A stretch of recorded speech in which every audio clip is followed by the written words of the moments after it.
We are really quickly approaching January 21st, which, if you don't know, should just be a national holiday because that is the day that Onyx Storm comes out, which is the third book in the Empyrean series. And I can tell you with my whole soul that the things I remember about book 1 and 2 are extremely minimal, especially Iron Flame. Like, when I tell you, I don't know if I could tell you anything that happened in that book.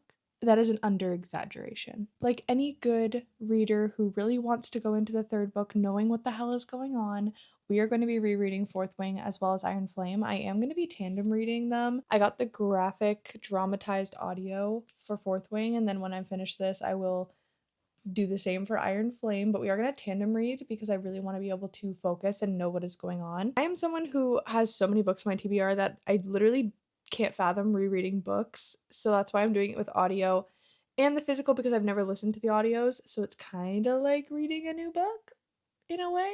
And I've heard really good things about the graphic audio, so I'm very excited to read them. I was going to annotate, but I don't think I am, mostly because when I'm doing a tandem read with the audio and the physical, I do read it pretty quickly. I don't want to have to pause it or anything to highlight things. I just want to be able to read the book, and I also will be reading the audiobook while I'm doing house chores and going for a walk and things like that, so I won't be able to annotate, so I'm just not going to bother. But it is December 30th, 2024 right now. We are going to be starting Fourth Wing. I am very excited to get back into this world because I loved it. I haven't decided yet if I'm going to only read Iron Flame and Fourth Wing in this vlog and then have a separate vlog for Onyx Storm, or if I'm going to put them all in here. I think it depends how much I remember to update this vlog. Because if it's going to be 5 minutes, then I might as well just put Onyx Storm in here as well. But come along with me while I reread Fourth Wing and Iron Flame. Let's get this graphic audio going. You can experience the first couple seconds with me. Graphic audio.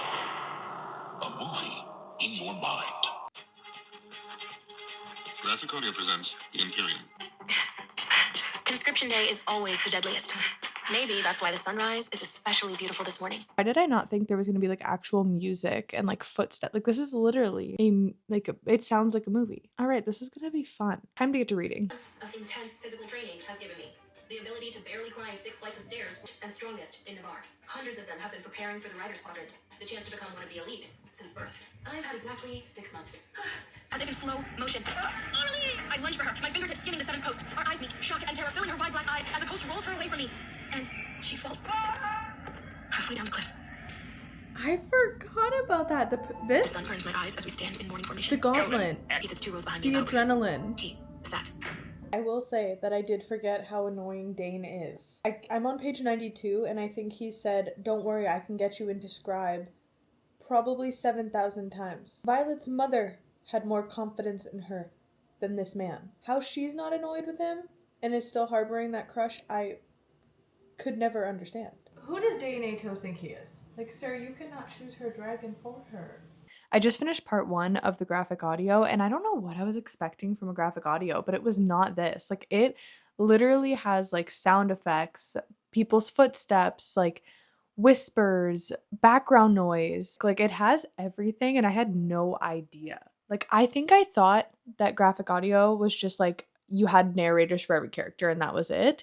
Maybe a couple sound effects, but this is on another level. I feel like it's gonna be weird going back to a normal audiobook after this. Somebody is fighting for my attention. I feel like I forgot a lot of the things that happened in this book, so I'm very glad that I went back and decided to do a reread of this one and Iron Flame. Like, I knew I had to reread Iron Flame, but I wasn't sure about this one. But it made me remember like why we hate Jack and why we don't like Dane, and just it really rehashed some old feelings that I forgot about. And I was worried the shock factor would be gone because I've read this book before, but reading it in graphic audio literally feels like I'm reading a new book. Like, it feels like I'm reading a book for the first time. The gauntlet was insane. Like, just hearing it and the fighting scenes, especially between like Dane and Xaden, you already got like little tinglies just reading it, and then you hear Xaden fight with Dane and it's like, okay, I see it. I get it. I'm really excited to get into part 2. I'm trying to pace myself because this is going to sound really lazy and also kind of sad, but I don't want to finish this in 2024 because I've already done my 2024 wrap up, and I don't want to add any more to that. Like, I'm good with 102. And honestly, I'd rather just finish a bunch of books that I've already started going into January, just to like have a head start and feel good about myself. And I don't want to hear it. Personally, I think that's a really good strategy. So I want to get like close to finishing this, and then I'm going to finish it in the new year so that we're off to a great start. But I am very excited for part 2. I'm also terrified knowing what's going to happen in part 2. If you know, you know. It's funny because I only finished half the book, but in my brain, because I finished an audiobook, I'm like, done. I think I'm done the book. And I'm like, wow, I really thought there was romance in this. Guys, we're only halfway through. There's still time. But now I have some other things that I need to do. Like, I really need to start filming content for TikTok. We're gonna take a little break, and we'll see if we read any more tonight. I'm not sure. I probably will, but I'm not sure. The worst thing about rereading this is just knowing what's coming. Like, I'm on page 450, and if you know, things are happening. I am really glad that I'm rereading this for many reasons, but a big reason is I don't think I fully understood Venom and like the betrayal aspect of things, and I feel like the lore makes a lot more sense reading it the second time. I'm so nervous to read the next 40 pages through graphic audio. Like, I feel like I cried so bad reading this the first time, let alone while literally listening to the characters and just knowing what's coming. This whose idea was this?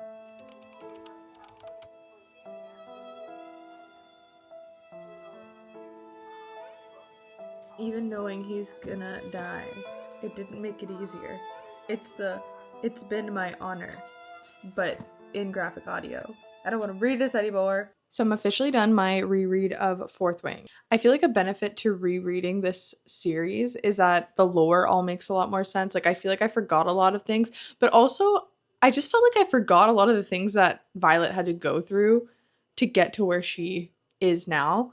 I completely forgot about like the gauntlet and the war games and all of that. And I had actually forgotten how she ended up in the final battle, like how they got there. And I feel like that is very integral to the story. So I'm really glad that I kind of went over that again. And I also didn't really realize the first time reading this, like how much foreshadowing you get to Dane's betrayal. And then you get to that point and you're like, oh yeah, like that does make a lot of sense. Like, he is a piece of shit. I'm excited to get into Iron Flame. I'm going to take a slight break from the series because I don't want to read Iron Flame too far away from reading Onyx Storm. So I'll probably start that next week. Knowing me, I'm going to get impatient. I'm going to start it tomorrow, but we're not going to talk about that. Either way, if you've been considering rereading, I do recommend, and I will say the graphic audio made it a lot more interesting. I have a hard time rereading books because I have so many books on my TBR that I haven't read. So like thinking about reading books I've already read feels like counterproductive. But I can tell you right now that if I would have went into Iron Flame without rereading Fourth Wing, I feel like I would be confused. I also am really happy that I now understand like Venom and Wyvern and like how that all works, because I really feel like I didn't understand before. Just like Aricia and all of that. And I just grew like way more fond of our characters in this one, like this reread. And I will update you when I start Iron Flame. So it's time for a quick update for Iron Flame. So I am reading the dramatized adaptation. I did not wait like I said I might. I did not. Absolutely not. I don't know where I am exactly because I picked up at page 158, but I've been reading it today like on just the audio without the book. So I'm not sure exactly where I am.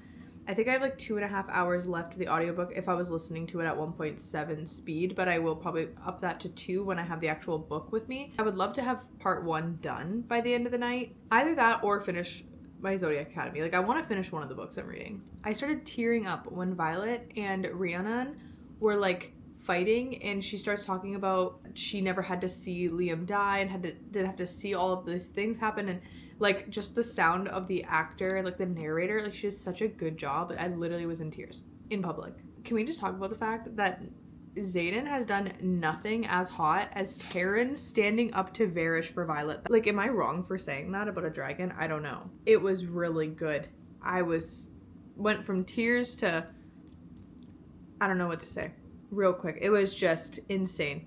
I love this book. I think I'm loving it more this time around than I did the first time around, which is saying something. But I'm sorry I have not been updating you, although I still have lots of time. I'm not even halfway done the book yet. I obviously will be finishing this before Onyx Storm, and then I really want to go through and like, while it's still all fresh in my mind, like write a list of all the things that I think are really important for people to know before going into Onyx Storm if they don't want to reread the books. So that's something I kind of been working on too, like just writing notes and stuff down. I've never been a rereader, but this is changing me. So I did just film this whole thing and then realized I wasn't filming. So let's do this again. I did finish Iron Flame.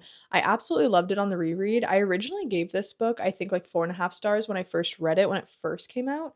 And now it's definitely a 5-star for me. I think understanding the world more and just the entire lore of everything and just having more time with the characters made me enjoy it that much more, as well as reading the graphic audio. Like, it really enhanced the experience. If you're gonna do a reread, I definitely recommend doing it that way. As for this reread, I do think that it has changed the way that I perceive Onyx Storm. Like, I wasn't that excited and hyped for Onyx Storm, but now that I've done a reread and everything just fell together so perfectly and I actually know what's going on in Onyx Storm, I'm way more excited for it. I do want to talk about my theories going into the next book. I have quite a few and they all definitely conflict with each other, so I don't think everything is going to happen. I think that like these are some of the things that might happen. I do believe that somebody of leadership, maybe Lilith Sorrengail or Violet's dad, somebody knew that Violet was going to be needed in Basgiath and somebody knew that she was going to save Navarre. That's why she was forced to be a rider instead of being a scribe. I just think this makes a lot of sense. I feel like Lilith or whoever this is will have like journals and we'll get to actually see, because we've seen journal entries from her in the past or like letters that she was writing to Violet's father. And I think we're going to find out through that she knew that Violet needed to be a rider. I also think that Violet's second signet could be many different things. I think the most likely is that she's a truthsayer. The reason for this is because we find out like way in the beginning that truthsayer is the only signet that is more dangerous than an intrinsic. And we basically never hear anything of that again. And I feel like it has to be important. Xaden also does say that he can't lie to Violet, and he doesn't lie. He just withholds the truth from her. And anytime she asks a question he doesn't want to answer, he just leaves. Like, he just walks away. So it would make sense that she's a truthsayer. A very unlikely thing is that possibly she is a shapeshifter and that she can become a dragon, and that's why she can dislocate so easily and why her body is so fragile, because it's meant to break apart and shift into a dragon.